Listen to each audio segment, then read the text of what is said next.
जनवरी 2025 की ये बात है। घर की छोटी बहू होती है जो पहले अपनी सास के पास पहुंचती है, उसके बाद फिर वो अपने ससुर के पास जाती है। दोनों से एक ही बात कहती है कि अब मुझे इस घर के अंदर बिल्कुल भी नहीं रुकना है। जैसी सास ने ये बात सुनी, पूछती है, बेटा ऐसी क्या बात हुई कि तुम यहाँ नहीं रुकना चाहती हो? वो कहती है कि मैं अपने मायके जा रही हूँ, क्योंकि यहाँ रहूंगी तो या तो मेरे साथ कुछ अनर्थ हो जाएगा या फिर मेरे हाथों से कुछ अनर्थ हो जाएगा। जैसे ही सास और ससुर ने ये बात सुनी, वो खुद कह बैठते हैं, बेटा वैसे भी तुमने तो शादी अपनी मर्जी से ही तो की थी, इसके बावजूद भी तुम यहाँ से जाना चाहती हो, ऐसी भी क्या बात है? वो कहती है कि मुझे अब रुकना ही नहीं है। वो अपने घर का सारा सामान बांधती है। हालांकि शादी को लगभग 5 साल के आसपास का वक्त हो गया था, लेकिन कोई बच्चा नहीं था। उसने अपना सामान बांधा और सामान बांधने के बाद वो यहाँ से अपना मायके चली जाती है। लगभग इस बात को 1.5 साल के आसपास का वक्त हो जाता है, लेकिन वो लौटकर फिर वापस नहीं आती। और अब मई 2026 की ये बात है। घर की जो बड़ी बहू होती है, उसके 2 बच्चे होते हैं। उन दोनों बच्चों को लेकर पहले अपनी सास से बात करती है, ठीक वैसे ही ससुर से बात करती है, जैसे क्या छोटी बहू ने बातचीत की। जब वो बातचीत कर रही थी, सास ससुर से कहती है कि अब मुझे भी इस घर के अंदर नहीं रुकना है, मैं अपने बच्चों को भी अपने साथ लेके जा रही हूँ। जब इस तरह की बात आती है तो सास और ससुर ने उस बहू को समझाने की कोशिश की, लेकिन बहू मानती नहीं है। वो इस घर की जो बड़ी बहू होती है, वो परिवार की मर्जी से आई थी, लेकिन जो दूसरी वाली जो बहू थी, छोटी वाली, जो चली गई थी करीब 1.5 साल पहले, वो जरूर अपने लव मैरिज करके आई थी। अब इसी बात को देखते हुए सास ससुर ने रोकने की ज़्यादा कोशिश नहीं की। वो अपने मायके निकल जाती है अपने दोनों बच्चों के साथ। घर में जैसा लग रहा था कि सब ठीक हो जाएगा, शांत हो जाएगा, शांत नहीं होता, बल्कि इससे भी ज़्यादा भयानक हो जाता है। इतना भयानक हो जाता है जब इस घर की आवाज़ें, चीखें जब लोगों तक पहुंच जाती हैं तो लोगों को यकीन नहीं हो रहा था। यहाँ एक नहीं बल्कि 2 कत्ल हो जाते हैं, और दोनों ही कत्ल बहुत ज्यादा भयानक रूप में हो जाते हैं। यदि वो दोनों बहुएं यहाँ रुक जाती, यदि उन बहुओं में से 2 बच्चे जो थे एक के, वो भी रुक जाते, तो हो सकता है कि कत्ल की संख्या बढ़ सकती थी। क्या है ये घटना की पीछे की पूरी कहानी, आज की इस कहानी के माध्यम से जानने और समझने की कोशिश करते हैं। आदाब, नमस्कार, सत श्री अकाल। मैं उस्मान सैफी। 20 जुलाई 2026 की रात लगभग 10:45 के आसपास का वक्त हो रहा था। उत्तर प्रदेश के जिला गाजियाबाद में थाना क्रॉसिंग रिपब्लिक लगता है, और थाना क्रॉसिंग रिपब्लिक क्षेत्र में एक मोहल्ला है भीमनगर। भीमनगर में मकान नंबर है 930। यहाँ से बड़े चीखने की, चिल्लाने की, शोरों की आवाज़ आ रही थी। घर के अंदर ही किराएदार रहते हैं, जिसमें जगबीर है, जिसकी उम्र लगभग 67 साल के आसपास है। साथ ही एक महिला है जिसका नाम पुष्पा होती है। इन दोनों ने जैसी चीख पुकार की आवाज़ सुनी, चीख पुकार की आवाज़ सुनने के बाद वो ऊपर वाली मंजिल से उतर के ग्राउंड फ्लोर पर आते हैं, और ग्राउंड फ्लोर पर आने के बाद दरवाज़ा खुलवाने की कोशिश कर रहे थे, लेकिन दरवाज़ा अंदर से बंद था। अब इस बीच में वो कई बार आवाज़ लगाते हैं कि क्या बात है, क्या परेशानी है, लेकिन जैसे उन्होंने ये आवाज़ लगाने की कोशिश की तो चीखने की आवाज़ और ज़्यादा आ जाती हैं। ये घबरा जाते हैं, क्योंकि इससे पहले भी हालांकि इस घर से चीखने की आवाज़ें आती थी, शोर की आवाज़ आती थी, लेकिन ये चीख ज़्यादा बड़ी थी। साथ ही इस चीखों को बंद करने के लिए, ख़त्म करने के लिए, कम करने के लिए म्यूज़िक सिस्टम की भी आवाज़ आ रही थी। उन्होंने जो झांक कर देखने की कोशिश की तो पता चलता है कि घर के जो मालिक हैं, मुखिया हैं, पति और पत्नी, दोनों ही बेसुध हालत में पड़े हुए हैं और दोनों ही खून से लथपथ हैं। बस इन दोनों किराएदार ने ज़ोर ज़ोर से चीखना शुरू कर दिया, चिल्लाना शुरू कर दिया। रात के लगभग 9:45 के आसपास का वक्त हो रहा था। जब चीखों को सुनने के बाद जो आसपास के लोग होते हैं वो भी इस घर की तरफ दौड़कर आते हैं। यहाँ पर भीड़ लग जाती है, और जैसे भीड़ लगती है तो उसके बाद फिर पुलिस को 112 नंबर पर फ़ोन कर दिया जाता है।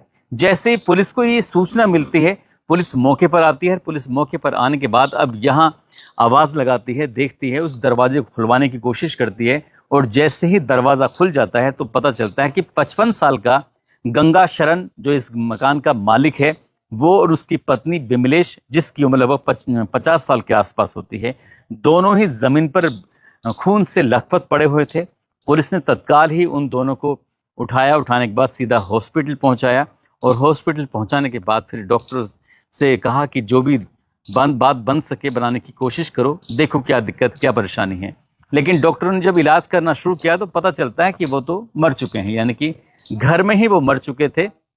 और पुलिस ने जैसे इन्हें हॉस्पिटल पहुंचाया, उसके बाद फिर घर में जो 2 बेटे होते हैं, दोनों के दोनों बेटे नशे में पूरी तरह से धुत होते हैं, यानी कि वो ठीक से ना खड़े हो पा रहे थे, ना ठीक से बातचीत कर पा रहे थे।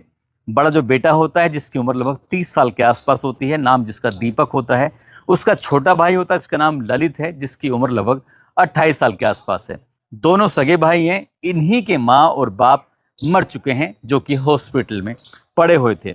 अब पुलिस ने यहाँ से जानकारी जुटाने की कोशिश की, पता करने की कोशिश की, तो कुछ जानकारी जो सामने आती है वो हैरान करने वाली बात होती है। कहानी शुरू होती है अब से 27 साल पहले। उत्तर प्रदेश के जिला बुलंदशहर में थाना बीबी नगर लगता है। बीबी नगर का गांव लगता है सठला।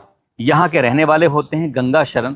गंगा शरण अपने परिवार के साथ यहाँ से हमेशा हमेशा के लिए चले जाते हैं उत्तर प्रदेश के गाजियाबाद के रिपब्लिक थाना क्षेत्र जो लगता है क्रॉसिंग, तो वहाँ चले जाते हैं। भीमनगर एक इलाका लगता है, भीमनगर में मकान नंबर 930 होता है, वो उसे बनाते हैं और यहाँ पर रहना सहना शुरू कर देते हैं। इनके 4 बच्चे होते हैं, जिसमें 2 बेटियां और 2 बेटे होते हैं।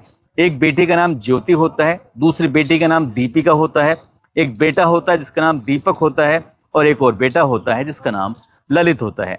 4 बच्चों के साथ यहाँ पे आराम से खुशी खुशी रह रहे थे, सब कुछ ठीक चल रहा था। और इन्होंने अपनी रोजी रोटी के लिए घर में ही एक डेयरी बनाई हुई थी। वहां से जो दूध बेचा जाता था, दूध से जो इनकम होती थी, उस इनकम से परिवार का भरण पोषण होता था। सब कुछ ठीक चल रहा था। और वक्त के साथ उन्होंने अपनी जो बेटी होती है ज्योति, उसकी भी शादी कर देते हैं, और जो दूसरी बेटी होती है दीपिका, उसकी भी शादी कर देते हैं।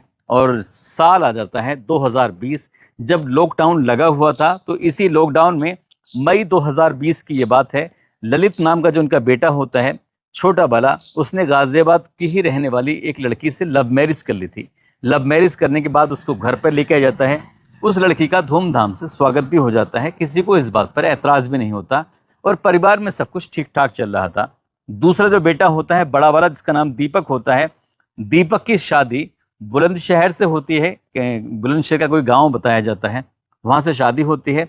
और ये लड़के दोनों जो होते हैं, हालांकि पेशे से ड्राइवर होते हैं, लेकिन इनके पापा की, इनकी माँ की ख्वाहिश थी कि ये कोई अच्छी नौकरी करें, अच्छी नौकरी करने के बाद ज़्यादा पैसे कमाएं और अपनी पत्नी का भी और अपने बच्चों का भी ख्याल रखें।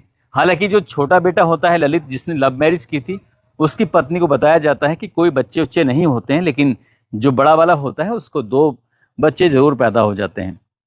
ठीक चल रहा था, लेकिन बेरोजगारी होने की वजह से घर में आए दिन झगड़े होते थे, फसाद होते थे, और दोनों ही बेटे अपने बाप की जो भी कमाई होती थी उसी पर ही पूरे डिपेंडेड होते थे। साथ ही जो भी अपना कभी कभार काम मिल जाया करता था ड्राइविंग का, उस काम के हिसाब से जो भी घर चलता था उस हिसाब से अपना काम चलाने की कोशिश कर रहे थे। यही कारण था कि शादी 1-2 साल तक तो ठीक चलती है, लेकिन शादी की 1-2 साल चलने के बाद दोनों ही लड़के घर में जब शराब पी के आया करते थे, तो आने के बाद तांडव मचाया करते थे।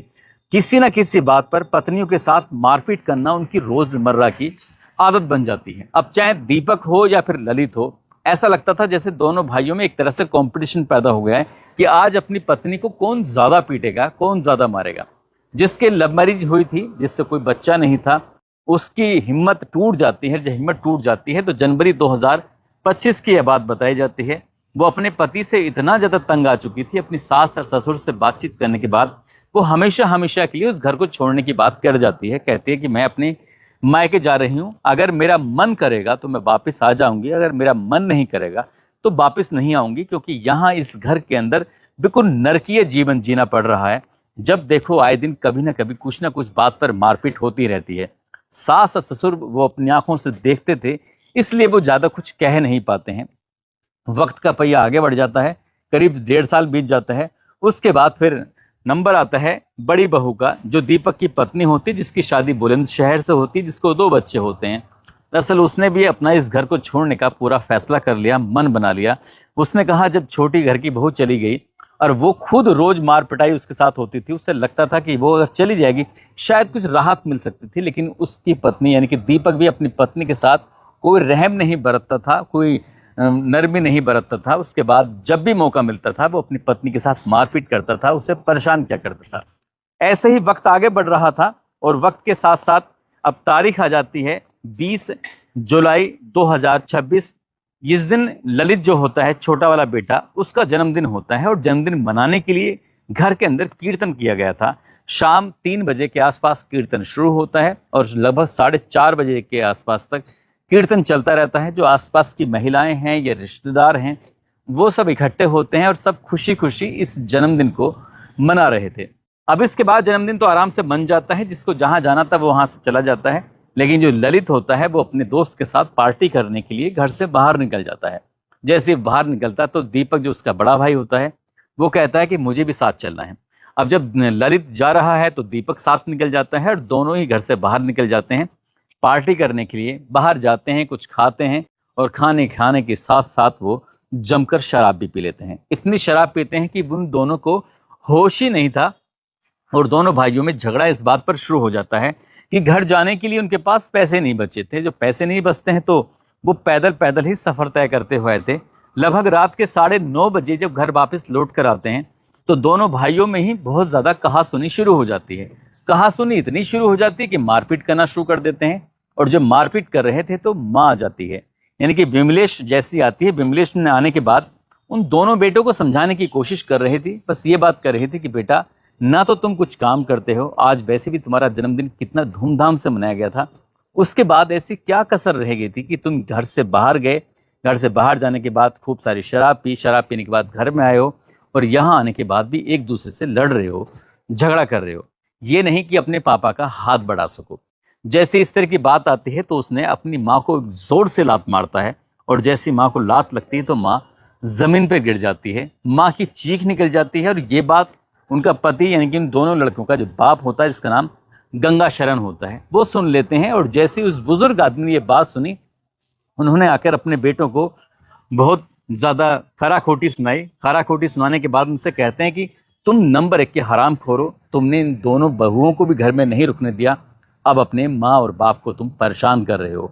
जब इस तरह की बात बाप ने अपने बेटों को डांटते हुए फटकारते हुए उन्हें शांत करने की कोशिश की तो शांत तो नहीं होते हैं लेकिन इससे ज़्यादा उग्र हो जाते हैं। दरवाज़ा बंद कर लिया जाता है और दरवाज़ा बंद करने के बाद दोनों भाई मिलकर अपने ही सगे माँ और बाप को पीटना शुरू कर देते हैं। खूब जोर जोर से पीट रहे थे। जब वो चीख रहे थे तभी कुछ साउंड बजा दिया जाता है ताकि पब्लिक में साउंड की आवाज़ पहुँचे, यानी कि किसी गाने की आवाज़ पहुँचे जो मारपीट हो रही थी और मारपीट की आवाज़ ना पहुँचे। 10-15 मिनट तक ऐसे ही शोर मचता रहा, ऐसे ही चलता रहा। तब जो किराएदार इस घर के अंदर थे, ऊपर वाली मंजिल पर रहते हैं, वो शोर सुनने के बाद नीचे आते हैं। जब नीचे आते हैं तो तब तक तो काम हो चुका था। बताने वाले ऐसे बताते हैं, सब दावा किया जा रहा है कि इन्होंने मिलकर अपने बाप के और माँ के सर में हथौड़े से वार कर दिया था और हथौड़े से वार करने की वजह से उन्हें गंभीर चोट आ जाती है और गंभीर चोट आने की वजह से वो दोनों ज़मीन पर पड़ जाते हैं। हालांकि इस बीच पुलिस आती है, उन्हें उठा के लेके जाती है, हॉस्पिटल पहुंचाती है। तब तक दोनों मर चुके थे और पुलिस ने इन दोनों लड़कों को भी अपनी हिरासत में ले लिया और हिरासत में लेने के बाद मामले की जांच पड़ताल भी करना शुरू कर दिया।